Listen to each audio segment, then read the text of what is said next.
Bring us in, Liam. Hi guys, this is the Coffee Break. Another week, and we are fresh out of a pretty dicey, deep conversation about Q grading and what it takes to put that score and why everything's changed in that world. And I felt really bad for you both going into that because it's tip of the iceberg situation. Oh, absolutely. There was a lot to unpack there. It was we were looking at the changes, right, to the Q grading and that, but I also just wanted to, for me personally, dive into what Q grading was specifically. I've always known it as kind of a barista. I'm like, oh, the Q grade is someone that, looks at the quality of beans. But beyond the assessing beans and cupping it, I didn't know too much about it. So I thought it was super helpful diving into that. I think the changes, though, are super confusing. I think we've looked into it as much as we can, but there's still so much that's unsaid that still needs to come to light. And also, I don't think they're really going to know until it's kind of started to be implemented and tried. I think there's so much to unpack. We could have done, 3 different episodes on the topics we discussed. Yeah, the Q grader thing alone is kind of complex because people didn't know what the Q grader initially was or what it entailed, and now it's changing and what's the future thing. So there's a whole bunch there. But yeah, we tried to unpack it. What was the short takeaways for you? Don't go anywhere. We're going to have a quick word from one of our sponsors, Apax Lab. Elevate your coffee experience with Apax Lab Mineral Concentrates. Apax Lab's precision-engineered formulas, including tonic, jam, and lilac, are designed to enhance the coffee's natural flavors. Not going to change it, it's just going to enhance it. It's going to bring out the vibrant acidity, the rich sweetness, or if you use lilac, it might bring out those delicate floral notes that you've been looking for. Trusted by world-class cafes and even barista champions, Apax Lab helps you unlock your coffee's full potential. Discover more at apaxlab.com. Wait, where was that again, Sonam? The internet. Oh, okay. Thought I was going to say the website. Thanks. Today's episode is brought to you by our amazing sponsors at Eco Barista. The reason I sound like this is because they got massages at our stand at Mice, and so I'm getting a massage while recording this message for you. They're the best sponsor of the pod that we could have had. They have the best eco products. This probably sounds really pornographic, but it's not. I'm just getting a massage. They have the best eco-friendly coffee products. They got coffee bags that you can design yourself. They got cups. They got iced coffee cups. They got everything you need. So make sure to support them because they support us. Head to ecobarista.com.au and get 15% off your first purchase when you sign up. Oh, mama, that's good. The change of, obviously, that the specialty score is kind of dead, this 80-point marker.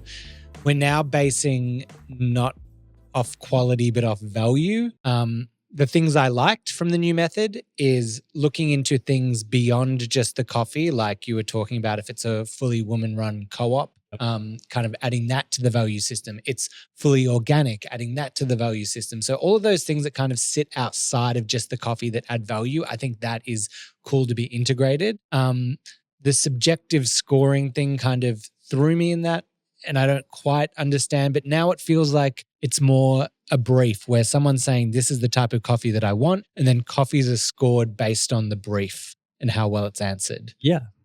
It's a great summary. I think it's great. I think it's good. Thanks. What did you take away, Liam? Job here is done.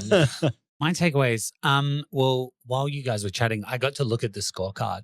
Oh, and yeah. I got to obviously I would have overlaid it for everyone else as well. But it's a pretty crazy kind of process and it's really interesting. It got me kind of, I didn't realize how accessible it is to want to go into that education and that kind of thing, like kind of a point to go look for it. And you don't necessarily have to, the end goal doesn't have to be being the sommelier of coffee, being a Q grader. It's like to be able to talk about all these things. Yeah. I think we didn't get to unpack it really that much because I think there's so much terminology and jargon and freaking acronyms. So much. So, but the acronyms. The acronyms. But I think also people get confused because they interchange Q grader, Q grading, and coffee tasting and cupping and scoring. And they're all kind of separate things. Like the Q grader training and certification program for cuppers is like a training and a certification. You get a license to say, yes, you can cup coffee. You can use this tool. And then, but the scoring of coffee can be done by anyone, right? It's just saying that, okay, if you've got the Q grader license, there's trust in this, right? Like that I know what you're talking about. You've been verified that you've got the skills. And if you tell me it's this particular characteristic and score, I know we're talking a similar language. I think where I really got thrown was when you put the definition of specialty coffee in front of me, where it's like specialty coffee is defined by the SCA as the quality, something of coffee or coffee experience within the coffee that is a coffee and then coffee. And I'm like, it was just like jargon where I'm like, is that how much they need to like massage the wording to make it fit, this new system? Because I don't know, it just felt like gibberish to me. And I'm like, how is this helpful to anyone?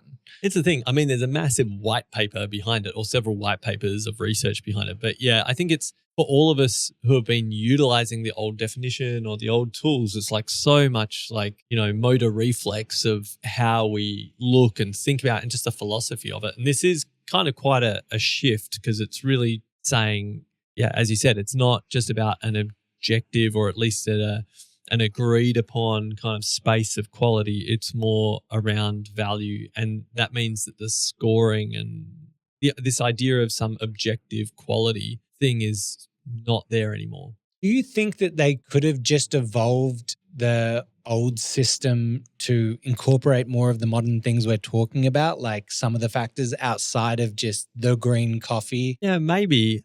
I mean, I think you'd have to really dig deep into the motivations behind like why the change happened. And I think there was from my understanding, there was a driving influence of like the coffee market has changed, and all different markets, different consumers and stuff have got different preferences. So we just need to kind of go, how do we open up the definition so we can still keep talking about this part of the industry, but allow it to really flex and kind of go into different preferences? There's the issue of talking about like this different preferences. Are you saying that if a coffee got a lower score, but it might meet people's preferences, that's where there's an issue? Because like there's still a basic ranking on like with the old method of like, this is a 80 plus and here's what you can expect from this coffee. It's not like those things weren't being described with the old method. You were still being told exactly what you should be experiencing. And then you can make that call whether you're like, oh, it's an 82, but this has chocolate and hazelnut and that's what I want. Great. Yeah. Look, there was definitely modification or like this understanding and things that were captured about that. But I think it was a case of, fermentation was the really big thing that I think brought this to a head of like, there's some crazy fermentation going around and some cultures will just go, that is disgusting. That is low quality, and score it really low. And so it couldn't achieve like a good price. And then other cultures would be the polar opposite and going, man, this is delicious. I want more of this crazy fruit, and score it really high. And while the trade was going, okay, there is a home for this, there's a value, having two very different quality scores. That does make sense. Was kind of hard to then for a producer to price it. The issue is, so people were always kind of calibrating, I think, to their market. They'd know like, oh, Liam loves like high acid coffees. I'm only going to send him the high acid coffees, no matter what the score is, even if I've got a low acid, really high score coffee. Yeah. I mean, it's kind of different, but it reminded me when you were talking about that of the different taste profiles. My brother-in-law is a winemaker, and when he's judging wines at like competitions or doing that kind of thing, there's a defect that can happen in winemaking, especially in Australia because of all our eucalypt trees. If one single eucalyptus leaf falls in a like batch of grapes and that from that, it imparts a flavor profile across the entire thing. And in early wines, I think it can be quite like menthol, like whatever, but it can sometimes, to some people, they're like, oh, that's so interesting and I haven't tasted that before. 96. And he's on the other end of the table going, Ross, 0, defective wine. Yep. And also, after 6 months of that wine sitting in the bottle with that defect, the quality of it just drops off because of the defect. So it wins all these awards. And then 6 months later, people buy it on the shelves and they're like, this is off. This is rancid. Yeah. So it's like a weird thing again of that flavor preference of some people having that being like amazing, and him as this purist being like, that's a defective wine and that flavor is by accident from poor farming or whatever it is. I think that's actually a perfect example, because it is kind of like that with coffee, that like if there's a home for it and people are excited and interested, there's this risk of like us doing confirmation about like, oh, this is the only shape of what specialty can be. Right. Washed coffee only. Exactly. Yeah. Like, I mean, the argument, I guess, against that is that it has evolved over time and it's just at maybe a slower pace, right, than these fringes. So, Well, I think we dived into it as we could. As we said, we'll Yeah. come back, we'll touch on it. But for right now, you know what I want to hear? Some coffee news.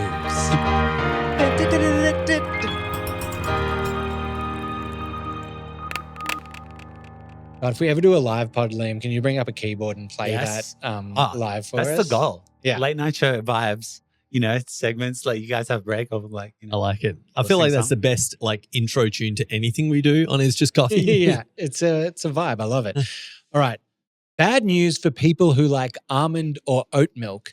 A recent study has just shown that dairy pairs best with coffee for flavor and for texture. But then there's one interesting thing coming out of the alternative milk side of things. Oat milk and almond weren't actually the highest scoring preference from alternative milks. They found that cashew milk actually has the most promise for pairing with coffee. It's pretty interesting. Well, Sorry, Gen Z, your oat milk and almonds gone. It's cashew time. yeah. It's a pretty delicious nut. Yeah. And Sonam, when I told him before he came in, he goes, I could have told you that just from eating a cashew. I was like, oh, thanks, Dr. Sonam. Yeah, sweet.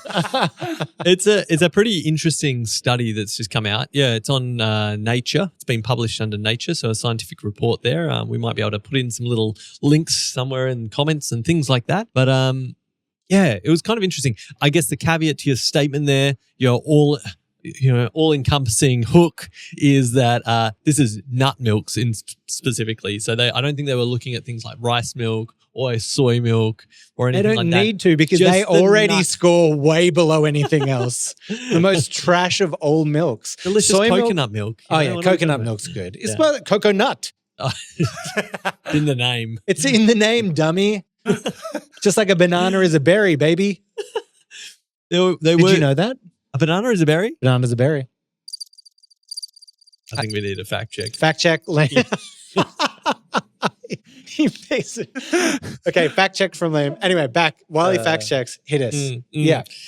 I think that they kind of did this study. It seems like the researchers made their own nut milks. Okay, Yeah. so it was very And they were roasting some of the nuts for some of the nut milks as well, yeah, right? They To did try- roasted and unroasted. Yep. And yes, they kind of said cashew is the best of a not preferred bunch, I think was kind of the summary. But so cashew milk had the preference from consumers after full cream kind of milk or dairy milk.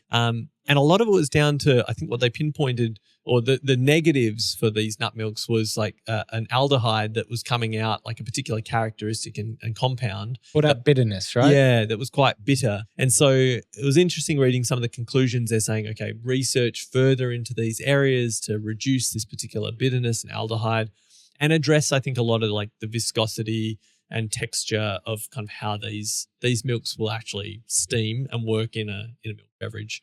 So there's a lot of research that's continuing. Even with the cashew they were talking about, it feels like it's more of a like less being almond milk, just almond. I think we're going to get to the best alternative milk that is going to be a blend of a few things, right? Could be, yeah. Like it might be cashew as a base, then with like an oat extract that's going to help with the sweetness elements of it that are going to make it pair more like dairy. So I think it'll be a bit of a mix and match kind of situation to really create the best alternative milk. It's not going anywhere. It's just growing. So I think, in the next few years, we will start seeing more of that kind of emerge in the market. Yeah. It's used at the World Barista Championships as well. If you kind of look at them in their milk beverages, they're allowed to use non-dairy milks. And a lot of them are doing slight blends and combos to kind of add texture or sometimes even like a slight saltiness or a richness to the Mikhail balance. did that in his World Barista Yeah. routine, I think. I can't remember exactly what he mixed, but it was something like cashew, Macadamia. macadamia, I don't know, something. It was like Yeah. 3 milks that went in together there. It was funny. I did a video about it being like the World Barista Champion just won by mixing 3 milks together. Yep. And the comments were loud and proud from all baristas being like, if I get some wanker coming in asking for this because of this video, I'm going to kill you. And I was like, fair call. Fair enough. Fair call. Fair But enough. they should just make the one bottled Yeah. one with the mix. That's it.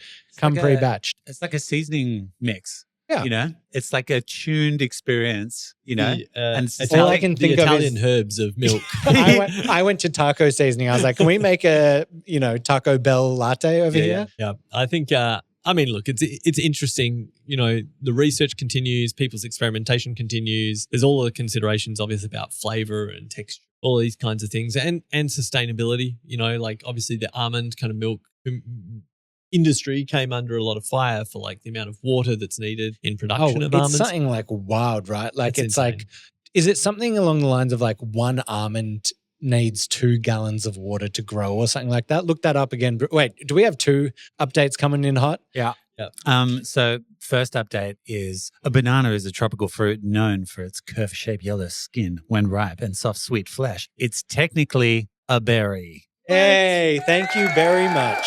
That is Hey, from crickets to cheering. just a confusion. Yeah. Play on. And then an almond. And how What's much an water? almond? 1 gallon of water to grow a single almond. There you go. A gallon of that's water, 3.8 liters. 3.8 liters per For one almond. Wonder Oof. if that's like the rehydration amount to make almond milk. Is like you're actually taking 1 almond and 3.8 liters of water, and that's a pretty water. Yeah. But just thinking about eating almonds in general, then I'm like, imagine a bag of almonds. If each one of those is 3.8 liters, that's a lot of water. It's an interesting space for sure. And, you know, the allowing people to enjoy different coffees with different flavors, but also that have allergies, all that kind of thing. Why not pair it with Red Bull, you know? It's not a good idea. Okay. Did you have any news stories that you wanted to hit us with? Yeah, well, I mean, I'm sure we're all kind of sick of talking about some of these things, but there's some new tariffs rolling in. Excuse me. Yes. So some of you, I'm sure, have probably heard about this already, but Trump has announced a 50% tariff on Brazilian goods, including, and look, we know the tariff situation is changing a lot all the time, unpredictably, but there is, you know, this is could have some pretty big influences if it kind of sticks and it holds on, because, you know, the US is the largest coffee consuming country in the world, and Brazil is the largest producing country in the world. And if suddenly the cost of Brazilian coffee landing into the US is 50% higher, it's going to have a real impact on either consumer cups, but also probably the US is going to shift to where it's sourcing a lot of its coffee from. You know, roasters are going to be going, well, we can't absorb that price increase. Where are we going? And potentially it's going to mean that the Brazilian exporters are going to start looking for other markets to sell their crop to that doesn't have that 50% mark. Sounds good to me. I'll be taking that. Hello from down in Australia. Does that mean we'll get it for cheaper then? Is it going to be at a lower price because the demand is off, or is that not how it would work? Look, I'm not an economist. I don't really know how all of this will play out. I mean, the C market on the commodity exchange, and maybe Ollie kind of from Condessa is going to break some of this down for us. It spiked as a result of that. Yeah. Of that announcement. And then it came back down again. It did, yeah. But it's kind of, the C market is like an international guide for coffee kind of value, not just US centric. You know, so I think that in some markets they might end up having a glut, which could reduce the amount. I don't know really. Excuse me, I don't want Brazil's coffee and I don't want their nuts. None of the Brazilian nuts. No, thank you. No, thank you. Oh boy, That's a terrible Trump, but I did my best there, you know. it was a good plan. Yeah, we went into it. All right. Interesting news. Well, I mean, you know, Trump always looks quite red and flushed, and he always looks like he's in a really hot place. Like he's, you know, it's heating up over there. I think it's time for an extra hot take with 2 sugars. Wow, what a segue. My segues are flawless. Mm. If you're making a latte, it isn't going to make much of a difference if you're making it with a $600 machine or a $26,000 commercial setup.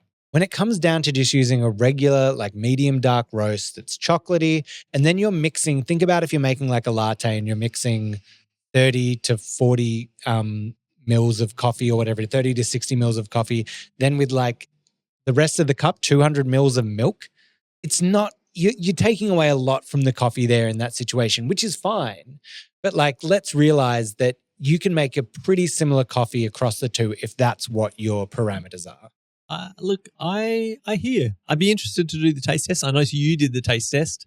I'm keen to get a little bit of that. I will say my taste test. So I'm calling this out because I just did, and it was kind of by accident. I just did a video that I thought was kind of funny of like comparing a $600 Breville home machine to a $26,000 La Marzocco and Melkonig setup. And the video was just to show like the Melkonig grinds in 3.8 seconds, the Breville 16. The La Marzocco steams in 6 seconds, the Breville took 45. And I did that whole comparison video. And at the end, I took a sip of both and I was like, pretty much the same. Which wasn't meant to be this controversial thing. It just kind of, I sipped it and was like, similar. And obviously I understand the commercial workhorses pump out so many coffees, temperature stability, grind uniformity, all those things, making amazing coffees. Drinking black coffees will make such a difference.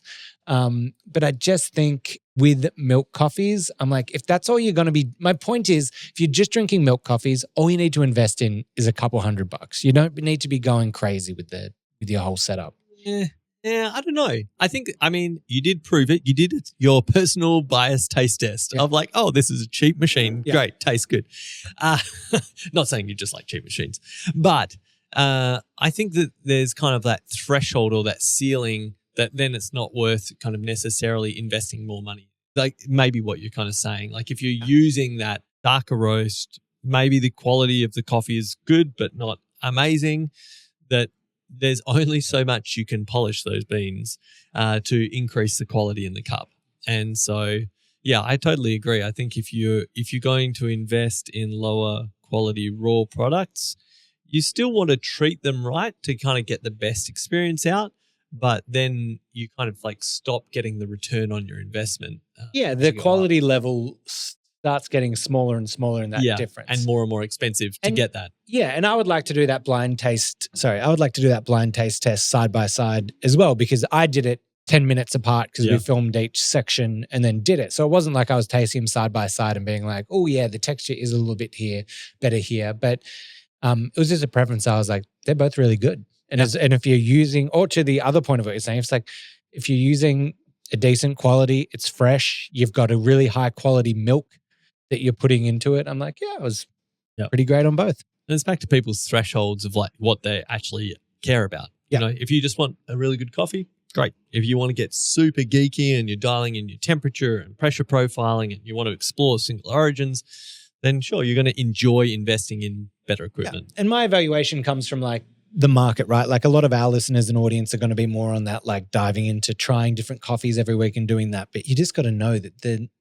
90% of the audience out there just want this one thing, you know? And it's a very different market that we sometimes forget about. Yeah, for sure. We sometimes forget about it. I agree. You want my hot take? Hot take me. Okay. My hot take is that processing method terminology is a hot mess. Oh, I would react, but I need more clarification. Well, so you get your bag of coffee or you're looking online at getting some different stuff and you see the processing method that this coffee, and it's some kind of like 120-day anaerobic reverse osmosis thermo shock under a bright moon. Yeah. And you're like, or it's just like one word. It's like the interstellar method. Yeah. And you're like, okay, we don't necessarily, there's a whole heap of made up semi-scientific word terminology in here. And, you know, we don't often know what they mean. And I think it's cool. It's great. Everyone is experimenting and exploring these kind of methods to create some more value, create some interesting flavors. And that's really cool. I love that experimentation. But I think we're kind of a little bit unsure still about like, what does some of this terminology mean? Like, what does natural process mean? It's a catch-all phrase, right? Yep. That just means that it's the whole cherry dried kind of process. But how long was the whole cherry dried for? Was there any kind of anaerobic fermentation happening with it? Was it dried in like really tall peaks? Was it put into a bioreactor to really change that fermentation? You know, so there's a whole heap of modifiers, and we don't quite have the language to clearly communicate that. I was going to say, I was like, I agree with you on all those sides, but it's like when you're doing like a little label on a bag, it's also like, how do you get into the detail of like what's being done here and how much is that going to help better describe to people what they should be experiencing? Yeah, it is a fascinating space, right? Because if you think about other drinks like wine or beer, they're not telling you about the fermentation process that much. Like sometimes they will. Yeah, but like, I mean, again, we were talking about my brother-in-law. It's like he makes a Fiano and he took the effort to do all these 3 different processes with the same grape. He's like, Fiano has so much texture, but I only want to do then 1/3 of it on skins. I want to do the other third as a press, and I want to do the other third in this style over here. He's not passing on, maybe on the website or something, but he's not passing on that information. He's like, no, you should just love this when you open the wine. Yeah. I'll put in the work and then you just enjoy it. Yeah. And I think the whole point is that we're using these words to help us navigate to what we enjoy or what we want to service, right? So if you look in a coffee menu, you're like, I mean, Liam, what do you choose when it's on there? Is there a processing method that you prefer? No, I tend to go by like probably the flavor notes than anything, but anything funky is like my friend. You can't hit the nail on the head before where you're like acidic things towards me. So I tend to go towards anything that's delicate that they achieve and they say it's on the package. I'll go towards. If it says dark roast, dark chocolate, anything dark, I'm like, you messed up. Usually I'm like, you guys just. He didn't score that specialty. Oh, there you go. There you go. We're back to the Q grading. I just think that the processing kind of terminology that we have, it's probably in a moment of change, which is exciting because of this experimentation. But I think that, the industry needs to remember that these aren't like locked and really clearly repeatable words across the industry. So, trying to help explain it, and probably to Liam's point, when you're explaining it, you kind of have to unpack it a little bit and what the experience of the consumer is going to be. Again, telling someone like, oh, this coffee was fermented for 120 hours or 100, or 72 hours in a closed tank and blah, blah, blah, blah. Here's the next 17 steps. It's kind of like our old space of like hitting people over the head with a data set of like, this was the altitude, the varietal, the soil condition. It's like, where is this engaging me as a consumer? Well, what do you think about like, what's an example of like Proud Mary coffee roasters have kind of started defining their bags into like 3 or so categories where it's like mild, adventurous, and wild or something like that. And it's like, we're taking all this crazy background information that will still be on the bag, but we can kind of, by saying wild, we're probably going to tell you that this is some kind of fermented or like interesting processing method that's a bit bonkers.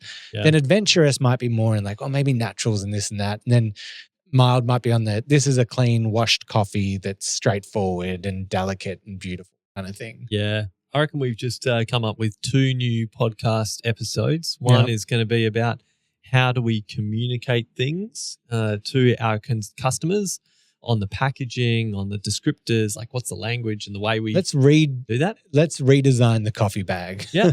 Hey, that would be such a cool episode. Let's do it like active on set is like a redesign. Can you redesign it in 1 hour? Way cleaner. I was going to say the evolution of the coffee nomenclature. And I like that too. I'm in with that. We can A/B test the podcast titles and see which one performs. I wonder. My intro video there, Liam, your sketching abilities means that I feel like you're going to be able to do like a sketch of a coffee bag that's going to just break the internet. But then I think also, let's like dive into fermentation terminology. I think there's a whole thing there of like, what's the go? What is thermoshock? Yeah. What the heck is it? Kind of crazy. Like, I don't know why I went down this road in my brain, but you talk about like. Did you have to clarify your brain there so I didn't think an actual road? Go on. No, you'll know what I mean. I started thinking about eggs.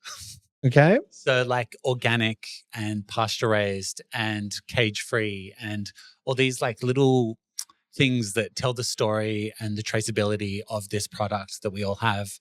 And it's like, what culture do you want to lean into and how it's explained and what's important, what's not. I don't know. It actually seems really hard. I think there's 2 things there about like, educating ourselves. Educating. All right, we'll call it there. And thank you for listening to Coffee Break. We've talked enough coffee crap for the last little bit here. Thank you for joining us. It was great diving into Q grading. Ben, thank you for putting in the time, for being the guest this week on the episode. Liam, thank you for your insights. Excellent. Insights. That was excellent. You really cracked me up with that one. We love you all. We love hearing from you. Hit us up at hello@itsjustcoffeepod.com. And if you're sitting on Spotify or iTunes, wherever you are, make sure to subscribe because that helps us out. We're putting a lot of time and effort into this back end, trying to make this the best podcast we can for you, bringing in the biggest names in the industry, the biggest ideas, trendsetters, everything. We're doing it for you, and we love your support as we continue on this journey. Oh, wait, you sent me a text that you wanted to say something at the end of this episode. What was it again, Ben? We'll see you next week. Bye.